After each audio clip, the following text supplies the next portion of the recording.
Il y avait un génie qui volait la femme des nouveaux maris. Quiconque se mariait se voyait privé de sa nouvelle épouse, enlevé par le génie. Un brave et téméraire chasseur apprit la nouvelle et annonça qu'il irait chercher une femme dans ce pays, afin de savoir si les hommes y sont sans valeur. Après avoir dit cela, il se prépara et partit. Quand il arriva dans la cité, on le reçut avec faste. Le roi lui demanda le motif de sa visite.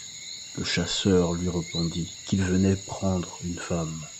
Le roi lui dit alors, « Ici tu ne peux obtenir une femme, car à tous ceux à qui on a donné une épouse, le génie l'a enlevée et toutes ses épouses ont été ainsi perdues à jamais. » Le jeune homme répondit au roi, « Moi je suis un chasseur.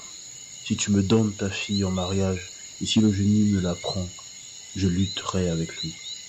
Toi, observe-moi simplement, ne te préoccupe que de moi. » « Ce que tu dis, est-ce que c'est sûr ? Demanda le roi. « C'est sûr, répondit l'homme. » Le roi lui donna une femme. Alors le mariage fut célébré durant 3 jours. Lorsque les invités furent partis, le jeune homme rentra avec son épouse dans leur chambre.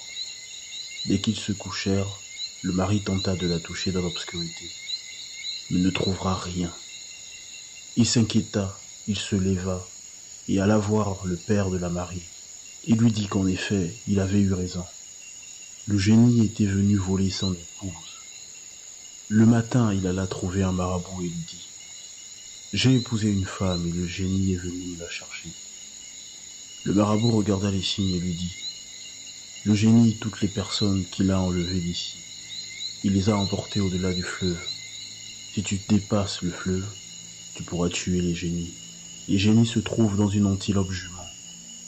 Dans cette antilope, il y a un quewel.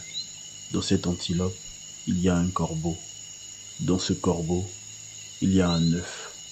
Cet œuf, si tu l'écrases, les femmes volées par le génie vont apparaître. » Le marabout dit encore, l'antilope Koba quitte son logis vers 11 heures pour aller chercher à boire à la roche qui se trouve dans le fleuve. L'outil est son nom. Le chasseur prit sa gibecière, y mit sa nourriture et partit, accompagné de son chien. Aussitôt qu'il fut sorti de la ville, un lion les vit, rugit et courut vers eux. L'homme s'agenouilla pour tirer, mais le lion lui demanda « Que vas-tu faire ? » « On a volé ma femme, je suis à sa recherche. Si tu veux m'attaquer, je te tue, lui dit-il. Le lion lui dit « Partons donc, je m'en vais t'aider. Ce que peut faire 1 ou 2, 3 le feront mieux. » Ils marchèrent longtemps, et un aigle venant on ne sait d'où, plana au-dessus du chasseur. L'homme voulut le tuer, et aussitôt l'aigle dit « Que vas-tu faire de moi ? » « On a volé ma femme, je suis à sa recherche, lui dit-il. Si tu m'attaques, je te tue tout de suite. » L'aigle lui dit alors « Allons-y, je vais t'aider. Ce que 2 ou 3 peuvent faire, 4 le pourront mieux. » L'homme avec les 3 animaux chemina dans la brousse. Quand ils arrivèrent au bord du fleuve, le lion creusa un trou profond. Ils s'y tapirent bien cachés. Vers 11 heures, l'antilope Koba arriva pour boire au rocher du fleuve. Le lion bondit et tomba sur elle. Il l'éventra. La petite antilope sortit du ventre et se mit à courir. Le chien la poursuivit. Ils coururent sur 2 longueurs de sas. Le chien l'attrapa et l'éventra. Un corbeau en sortit et s'envola. L'aigle le rencontra en l'air et le percuta. Le corbeau tomba. L'aigle l'éventra. Un œuf en sortit et roula sur le sol. Et là, le chasseur l'écrasa. Aussitôt, on entendit de l'autre rive du fleuve les cris de nombreuses femmes.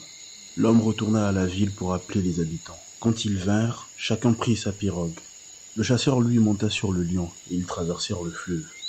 Là-bas, il reconnut sa femme, la reprit et rentra avec elle.